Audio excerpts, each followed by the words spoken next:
시편 42편 1절로 5절의 말씀 통해서 갈급한 영혼을 위한 해결책, 이런 제목으로 은혜를 나누겠습니다. 새해가 되면 저는 하나님의 축복을 기대하며 우리 성도님들께 관련된 설교를 주로 합니다. 첫째, 둘째, 셋째, 넷째 주 계속해서 설교 내용도 교회 복이 임하고 성도 여러분이 한 해 동안 하나님과 동행하는 복을 기대하며 설교합니다. 첫째 주에는 하나님 주시는 새해 비전이란 제목으로 설교를 했는데 기억들 하시는지요? 두 번째 주는 하나님이 예비하신다는 제목으로 아브라함 복을 대해서 설교했습니다. 아브라함이 예비하는 복을 받은 것은 믿음 때문이요, 순종 때문이요, 하나님께 가장 귀한 것을 들었기 때문이라고 말씀드렸죠. 그래서 아브라함 믿음의 조상, 그로 인하여 아들 이삭이 복을 받았고 그 아들 야곱이 복을 받았고 후손 이스라엘 12지파가 엄청난 복을 받았습니다. 한 사람의 믿음의 아버지 때문에 그랬죠. 세 번째 주인 지난주에는 순종에 대해서 말씀드렸습니다. 사도행전 27장에 나오는 사도 바울이 로마로 앞선다는 장면을 통해서 유라굴로 태풍을 맞이해서 하나님 징계가 올지 모르니 대비하라는 말이었는데 선장이 안 믿었습니다. 백부장도 무시했습니다. 화주도 웃기지 말라고 무시해버리고 말았고 결국 그들은 순종하지 않는 대가로 유라굴로 강풍에서 거의 죽음을 맞이했습니다. 나중에 하나님 주시는 말씀을 바울이 선포했자 그들의 순종함으로 말미암아 다시금 살아난데, 보세요, 한 사람 때문에 275명 나머지가 다 살아났어요.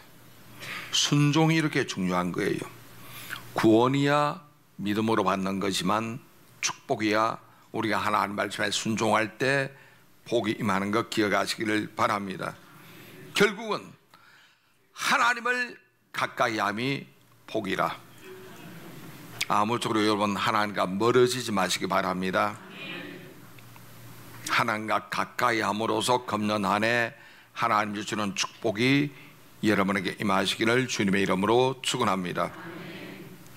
오늘 본문에 오늘 시편 42편 말씀은 목마른 사슴이 시냇물을 갈급한다는 내용입니다. 여러분 생애 속에 극심한 갈증으로 최악의 순간을 경험해 본 적이 있으십니까? 광야나 산속에서 물들어지고 길을 잃어버려서 타는 목마름으로 극한 고통의 순간을 경험해 보셨나요? 그러다가 극적으로 시냇물을 만나게 되면은 그것이 천국입니다. 천국의 기분을 우리는 느낄 수밖에 없는 거예요. 특히 한국 산야의 특징은 산이 높고 골이 깊기 때문에 항상 시냇물은 졸졸 흐르게 되어 있습니다. 어딜 가나 골짜기에는 시냇물이 흘러 들어갑니다. 본문의 주제인 유대 땅에는 광야이기 때문에 산도 없고 골이 없기 때문에 시냇물이 너무 귀한 거예요. 오늘 본문에 나오는 내용을 우리가 상상해 본다면 한 마리 사슴이 있었는데 갑자기 무서운 맹수가 나타나서 그를 잡아 먹으려고 하는 거예요. 목숨 걸고 사슴은 도망가는 거예요. 죽을 힘을 다해 뛰었기 때문에 위기는 벗어났습니다마는 너무나 숨이 찼고 너무나 목이 말라 죽을 지경 돼버리고 말았습니다. 사슴은 물 찾아서 사방으로 눈을 번뜩이면서 찾고 있는 장면입니다. 왜요? 물이 너무나 갈급하기 때문에, 물 한 잔 마시면 살 것 같기 때문에 사슴은 물을 찾고 있는 겁니다. 42편 말씀은 고라의 후손들이 기록한 내용인데 고라가 누군가요? 민수기 16장 이하면은 애굽을 탈출했던 이스라엘 백성들이 모세 인도를 받아가지고 광야로 나왔습니다. 모세는 하나님이 직접 말씀 듣고 레위 지파를 통하여 제사장들을 세우라 명령받았습니다. 모세도 레위 지파시오. 그래서 모세는 형 아론을 하나님 명령 따라 대제사장으로 세우고 휘하에 있는 그 레위 지파 사람을 성전에서 봉사하는 자로 세웠습니다. 그들이 고라 사람들입니다. 광야길 가다 보니까 고라 지파 두령들도 있는데, 아니 우리도 레위 지파고 모세는 아론도 레위 지파인데 같은 사람 아니냐? 왜 스스로 높은 자 되고 우리는 스스로 낮은 자 되고 허드렛 일을 하느냐? 말이 안 된다. 그래서 250명 사람들을 불러 모아서 모세에게 찾아가서 따지고 대적하고 나가는 거예요. 소위 말해 반역을 일으켰습니다. 그 말 듣고 모세는 몹시 분노했지만 하나님께 엎드려 기도하는 거예요. 하나님 말씀이 모세에게 임했는데 너는 백성 데리고 그들과 갈라서라, 내가 저들을 멸망시켜버리고 말겠다고. 모세는 하나님께 구합니다. 그러지 마시다고. 한 번만 진노를 거둬달라고. 하나님께서 비껴서라고 하죠. 모세는 비껴서니 아론 비껴서고 모세 따라서 족장들도 같이 비껴서고 그 자리에는 고라와 그를 추종하는 250명만 남았는데 하나님이 불을 내려가지고 땅이 갈라져서 그들이 땅을 삼켜버리고 말았습니다. 피했던 사람들은 살았던 거예요.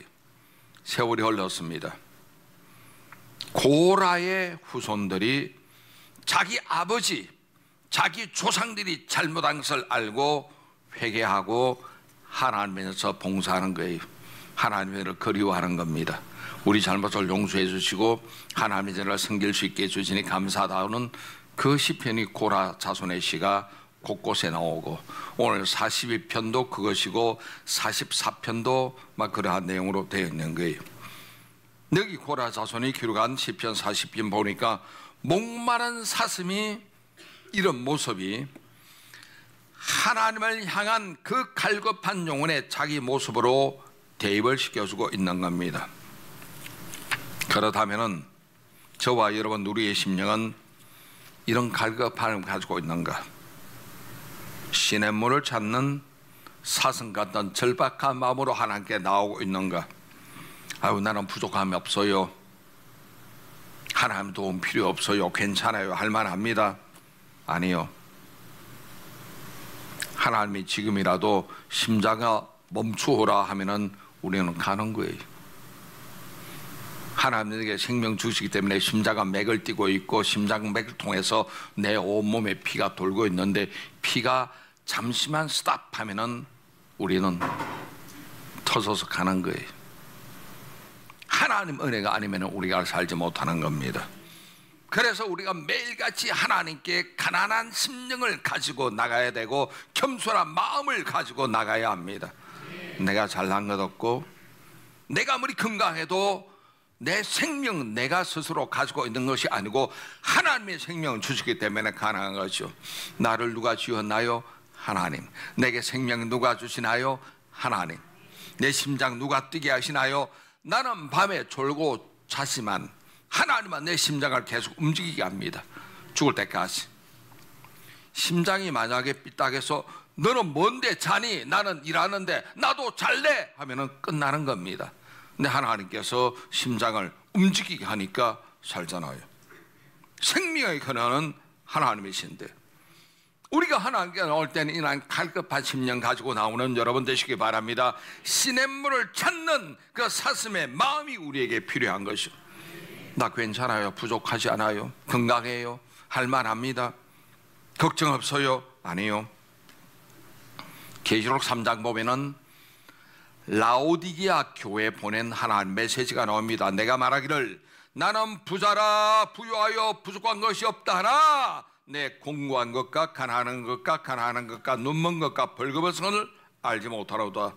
내가 너를 권하노니 내게서 불로 연단한 금을 사서 부유하게 하고 흰옷을 사서 입어 벌거벗은 수치를 보이지 않게 하고 안약을 사서 눈에 발라 보게 하라. 그렇습니다. 우리 모두는 이러한 갈급한 심령을 가지고 나오고 하나님께 겸손해야 합니다. 젊다고 건강이 얼마나 갈까요? 요즘 병원에 가니까 젊은 사람도 뇌출혈로 무시오더라고. 젊은 사람도 눈이 멀어가지고 멀쩡한 사람이 자고 나니까 안 보인다고 소경되어서 오는 사람 너무나 많은 거예요. 자신 못합니다. 하나님 아니면 우리가 하루도 살지 못하는 겁니다. 그러면 첫 번째, 성도를 영혼 속에 있는 갈급함에 대해서 말씀드리겠습니다. 사람들은 누구든지 갈급함을 가지고 있는데 사람마다 느끼는 갈급함이 다릅니다. 어떤 사람은 물질의 갈급함을 느끼는 사람이 있고, 어떤 사람은 지식의 갈급함을 느끼는 사람이 있고, 어떤 이는 권력의 갈급함을, 어떤 사람은 지위의 갈급함을, 어떤 사람은 사랑의 갈급함을 느끼는 사람이 있기도 합니다. 사람마다 느끼는 갈급함이 다릅니다. 성도들은 살아계신 하나님께 갈급함을 느끼는 자인 줄 믿습니다. 2절 말씀 보십시오. 내 영혼이 하나님 곧 살아계시는 하나님을 갈망하나니 내가 어느 때 나가서 하나님의 얼굴을 배울까. 갈급함이죠. 아마도 이 42편을 기록한 저자는 한때 고국을 떠나서 타향살이에서 이민생활을 했던 듯 합니다. 왜냐하면 6절 말씀 보니까 내가 요단 땅과 헤르몬 산과 미살산에서 주를 기억하나이다. 좋은 시절 이스라엘 지역에 있는 것을 기억하는 것은 지금 현재 타국에 있다는 소리죠. 그 이전에는 하나님의 성의를 지키기 위해서 무리가 지어서 하나님께 나가서 예배해드리고 찬양하던 그것을 기억하고 있다는 거예요. 4절 말씀 보시기 바랍니다. 내가 전에 성의를 지키는 무리와 동행하여 기쁨과 감사의 소리를 내며 그들을 하나님 집으로 인도하였더니 이제 이를 기억하고 내 마음이 상하는도다. 자 보십시오. 우리는 매 주일이면은 교회를 나옵니다. 가족들 데리고 나오는 분이 있고 혼자 나오는 분이 있지만 일찍 오게 되면은 성도들과 반가운 악수하죠. 끌어안고 허그하는 사람도 있습니다. 오래간만에 만난 성도들과 더불어서 함께 예배드리고 기쁨의 찬송을 다 같이 드립니다. 이게 얼마나 큰 축복입니까? 대부분 사람들은 이것을 모르고 있는 거예요. 아유, 교회를 또 같이 기워 죽겠는데 엄마 아빠는 왜 자꾸 나를 교회로 끌고 들어가지? 아니요, 우리가 지금은 몰라도 이게 얼마나 큰 축복인지 알아야 합니다. 성일마다 드리는 예배는 나를 위한 것이 될 수 있지만 근본적 목적은 하나님께 영광 돌리고 주님을 찬양하는 데 있습니다. 제가 어릴 때 보면은 교회에서 살았습니다. 주일날 하루 종일 교회에 있는 게 너무나 좋았던 거예요. 그래서 유치부도 가고 교사실도 가고 어른들 성가대도 연습실 들락날락 그러니까 하도 뭐 하니까 교회에서 목사님이 봉준아 너 이제 집에 가라, 부모님 걱정한다 할 정도로 교회가 좋았어요. 하루 종일 교회에 있는 게 너무나 즐겁고 좋았기 때문에 도시락도 얻어 먹고 어른들 가면은 너 참 착하구나 머리 쓰다듬어 주고, 어릴 때는 교회 최신 줄 알았습니다. 교회 사는 게 최신 줄 알았어. 그리고 고등학교 대학을 서울에 올라와 유학 왔잖아요. 야, 빡빡 깎았던 머리를 기르잖아요.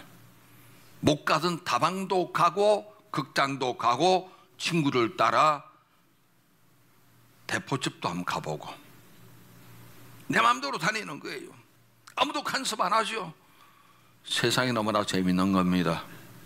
아, 내 교회 생활이 다가 아니구나. 세상이 이렇게 좋으니 난 세상 체질이야. 교회 생활 등한히 했죠. 주일은 나갔습니다.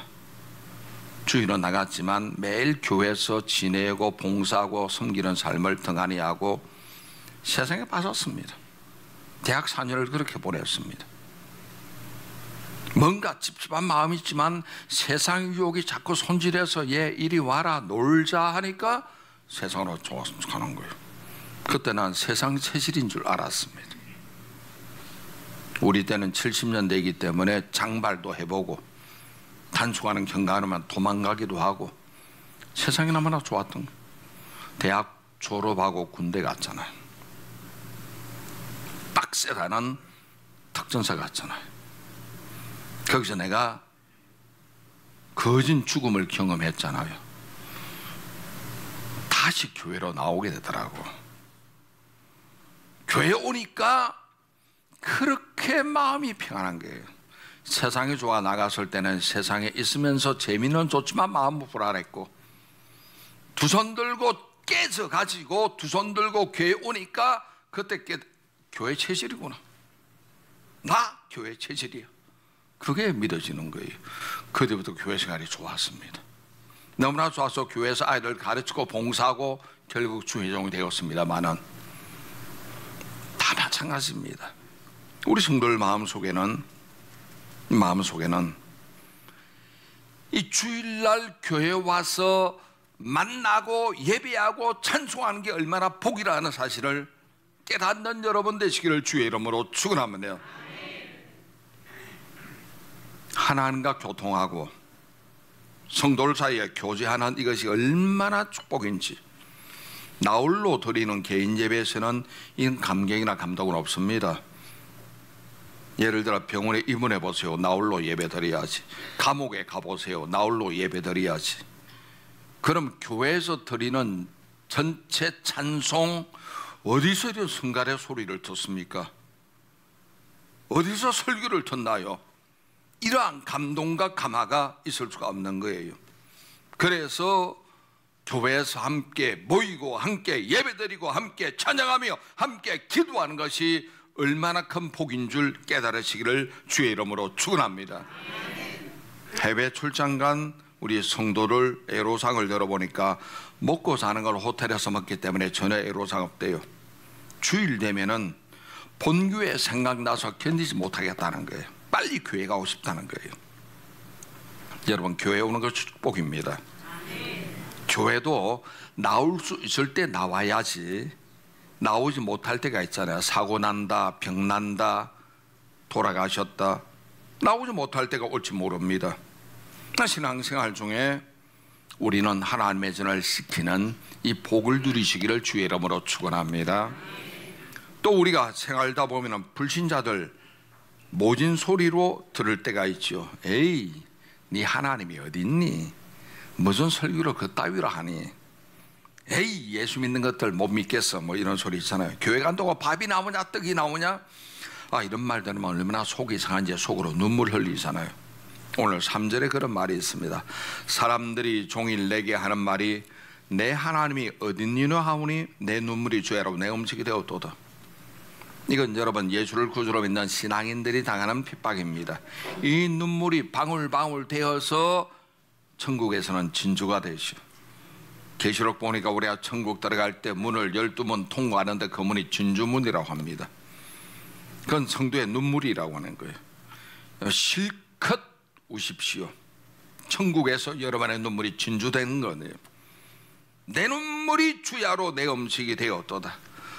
얼마나 괴로웠으면 주야로 눈물을 흘리는데 그것이 자기 음식이 되는 거예요. 천국에서는 이것이 하나님을 향한 흘리는 눈물은 진주가 된다는 거 기억하시기 바랍니다. 오늘 본문의 저자는 그런 중에서도 낙심하지 않았습니다. 왜? 믿음이 있기 때문에. 믿음만 있으면 낙심하지 않습니다.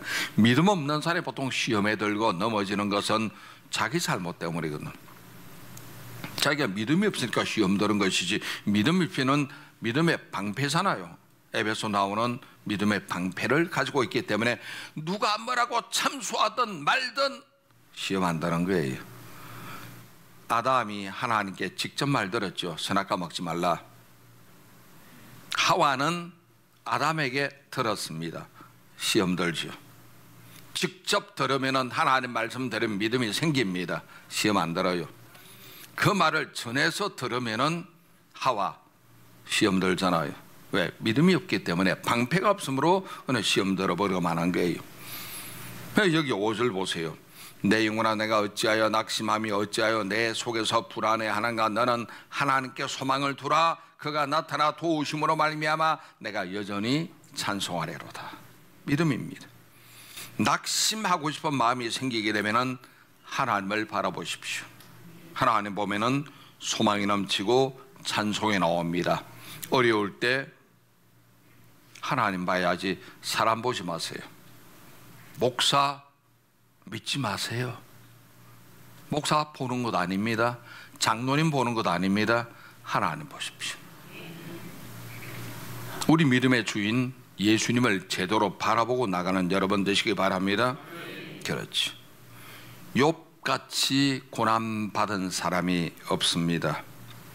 욥이 한 말이 있죠. 그가 나를 죽이시니 내가 희망이 없노라. 그러나 그의 앞에서 내 행위를 아뢰리라. 여러분, 환난과 고난 중에 고통당하는 분이 있습니까?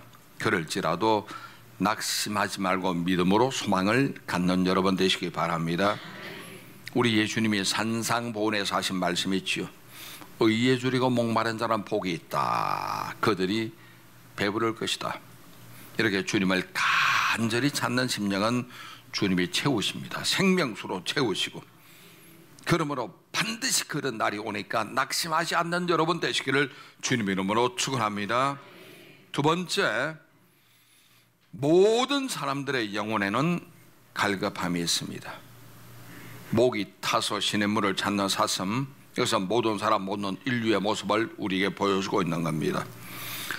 누구든지 사람의 심령 깊은 곳에는 창조주 하나님을 찾는 갈급함이 있는 거예요. 아담과 하와 이후에 죄를 지어 타락한 사람이기 때문에 영적인 기갈을 가지고 있습니다.